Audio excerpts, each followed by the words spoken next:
За улсын их хурлын гишүүн Алтуйгийн нэр дэвшигтэй холбогдсон ерөнхийлөгчийн сонгуульд нэр дэвшигтэй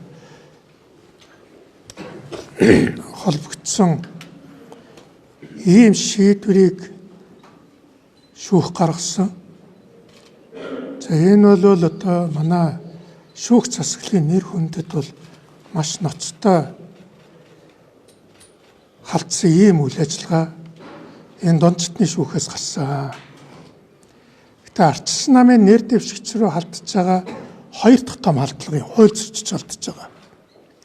Та бүхэн санаж байгаа 20 оны сонгуулиар яг сонгуулиуд явж байгаа. Нэр дэвшигч Гамболд Баярцогт хоёрыг барьж авч хорцсон. Энэ чинь бүр сонгуулийн хууль, намын хууль бүр бүгдээ шууд зөрчөөд. Тэгээ шууд бариад авч хорцсон. Шүүхийн шийдвэрээр. Шүүхийн шийдвэрээр шүү. Дараа нь энэ хууль бус үйл ажиллагаа бол тэр шүүхийн төвшөнд хийгдсэн том хуультай байсан илэрсэн. Гэтэ тухайн үед ардчилсан нам бас энэ асуудлыг ер нь зууж хойноос нэг тууштай яваагүй хараагаа гарч өнөөдөр ахаад Алтуйг дээр ийм кейс ахаад гарч ирж байна. Тэгэхээр бол би бол ардчилсан намынхаа одоо намын дарга байгаа энэ намын даргада ерөнхий нарийн бичгийн дарга нэрийнхээ одоо байгаа үед би бас хэлмээр байна. Манай намын бүлэг одоо энийг шалгах ажлын хэсэг байгуулах хэрэгтэй парламентд. За энийг бол өстой бүр яагаад зүгээр өнгөрөөж болохгүй. Тэгэх юм бол энэ бол ерөөсөө ардчилсан нам бол нэр дэвшигчтэй дэвшүүлж чадахгүй ийм байдалд орно. Энэ бол бүр ноцтой байдал. Тэгээ дуртайгийн сонгож авч шүүхийн шийдвэрээр одоо хордог болно. Гүнчээд юу гэсэн үг юм. Тэр 20 оны одоо тэр хэрэг явдлыг бид нар бас дутуу орхисон байна. Манай нам энэ дээр их дутуу орхисон байна гэж ингэж бодож тэгээд сая цогтөрөл даргын хэлбэгчлэн ерөөсөө энэ асуудлыг бол хатуу шалгах хэрэгтэй. Хоёрдугаар цогтөрөл даргын саяны хэлсэн авилгачуулсан 10 жил би энэ арга хэмжээ бол цагаа олсон арга хэмжээ гэж бодож байгаа. Маш цагаа олсон арга хэмжээ. Одоо ардын нам ер нь энэ авилгалынхаа их том хэргийг одоо хаахын тулд бүр одоо хараа хайрцагт хийхин тулд одоо л дарангуул тогтооход бэлэн байгаа шүү. Та бүхэн мэдэж байгаа. Энэ их найдаар эргэж байгаа шүү дээ авилгал бол. Энэ бол парламент дахь ардын намын бүлгүүдийн хоорондох тэмцлэр гарч ирсэн мэдээлэл. Ардын намын улсын хурал дээрх бүлгүүдийн хоорондох одоо дажингаар гарч ирсэн ийм мэдээлэл. Энэ бол тэдний өөрсдийнх нь гаргасан зүйл. Одоо та нар харж байгаа бол бүгд өөрсдөө гаргаж ирсэн энийг. Тэрнээс биш энийг чөлөөт хэвлэл гаргаж ирээгүй. Энийг юу гэдгийг ардчилсан нам гаргаж ирээгүй. Энэ өөрсдөө нэргээ мэддэг хоорондынхоо тэмцэлд булаархтаа бүгдийг гаргаж цалтгах. Албан тушаал булаацалтаа бид нар ч одоо ер нь бие бинийгээр нь яах ч бэлэн байна шүү дээ. Тэгээ энэ бүлгүүд нь хоорондоо тулж байгаад энийг гаргаад ирсэн. Яг үндэ нээлттэй парламентын ач холбогдол эндээ л байгаа байхгүй юу?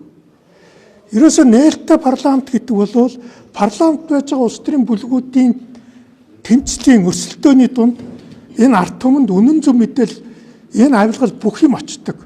Та нараараа дэлхийд ерөнхийлөгчийн засаглалтай альж улсад ингэж авилгалаа ярьж байгаа явдал хаач байхгүй шүү. Зөвхөн нээлттэй парламенттай засаглал. Тийм учраас одоо ардын нам яах гэж ирлээ парламентын засаглалыг хаах гэж байна. Одоо аяг бол парламентын гишүүн авилгалын асуудал зөвхөн тавил ёс зүйн асуудал болж өрөх гэж байна. Гишүүн татах асуудал болж байна. Би энэ нэг их хурлын гишүүд бас нэг яагаад манай энэ шинэ их хурлын гишүүд сайн ойлгохгүй байгаа юм. Зарим нэг гишүүд нь сайн ойлгохгүй байх шиг байгаа юм. Ер нь их хурлын гишүүний бүр ирэх гэдэг чинь бас сонгогчдын бүр ирэх юм шүү дээ. Тэр чинь их хурлын гишүүн гэдэг хувь хүний ирэх ерөөсөө тэнд байхгүй. Гэтэл одоо ёс зүй гэдэг чинь юу гэсэн үг юм?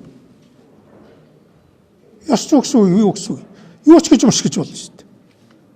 Айгуул би явж байгаад одоо энэ коридорт одоо их хурлын гишүүний хажууд онгоцвол ерөнхийлөгчийн хажууд онгоцвол айгуул ёс зүй болтаа шүү дээ.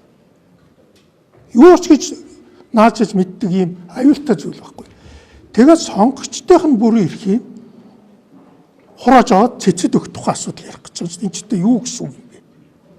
Энэ анханасаа үндсүүл батхтаа бид энийг л болохгүй гэсэн. Яг бол сонгогчдынхоо эрх ашигыг хангахын төлөө энэ улс төрийн хариуцлагынхаа төлөө их хурлын гишүүд дарамтанд орж болдоггүй юм байхгүй юу? Нэг ялангуяа бусад институтын. Би бол энийг ерөнхийлөгч хөргөн барьсан гэж бодохгүй байгаа. Энийг бол шууд эзэн бол Зандан Шатар. Зандан Шатар хатгаж хийлгэсэн ажил гэж бодож байгаа. Зандан Шатар бол ерөнхийлөгчийн сонгуульд одоо орохдоо парламент руу дайрж орох гэж байна. Яг л ардын намд хэлэх юм юу ч байхгүй. Идэ угаанаас өөр юу ч байхгүй. Хулгайнаас өөр юу ч байхгүй. Хагарлаас өөр юу ч байхгүй. Энэ улс орон энэ Монгол улсыг удирдах чадахгүй гэдгээ зүгээр л өөрсдөө харуулсан. Хамгийн гол нь өөрсдөө харуулсан юм шүү дээ. Тэгэхээр зэрэг одоо яах вэ эднэр? Одоо бол эднэр зүгээр л нэг тийм их хурлын парламентын засаглалыг муучилж сонгуульд орох гэж байна. Тэрний сөрөг хүчин бол сонгуульд орох гэж байна. Парламент бол ингэж тоглуулж болохгүй. Хоёрдугаар одоо эднэр энэ парламентын нээлттэй байхыг хасахыг хүсэж байгаа. Сая цогтгорол дарах хэллээ шүү дээ. 16 онд ялаад та нар энэ нууцын хуулийг яах гэж гаргасан гэж бодож байна. Тэр үед манайхан анхааруулад байсан. Хөөе наа чи нууцын хууль гараад одоо бүх хэдэн угаагаа нуух гэж. Одоо та нар харж байгаа энэ хэрүүлээр нь гарч ирээд байгаа шүү дээ. Одоо би нэг нууц задлсан эргээр хэрэг үүсгэж байгаа шүү дээ. Өөрөөсөө ингэж нуух гэжсэн байхгүй юу? Тэгэхээр энэ парламентын Монголын ард түмэн ойлгох хэрэгтэй. Бид парламентын нээлттэй засаглалын ачаар тэгчээж бид нэр 90 онд үндсэн хууль батлагтаа парламентын засаглалыг сонгож авсан юм аа.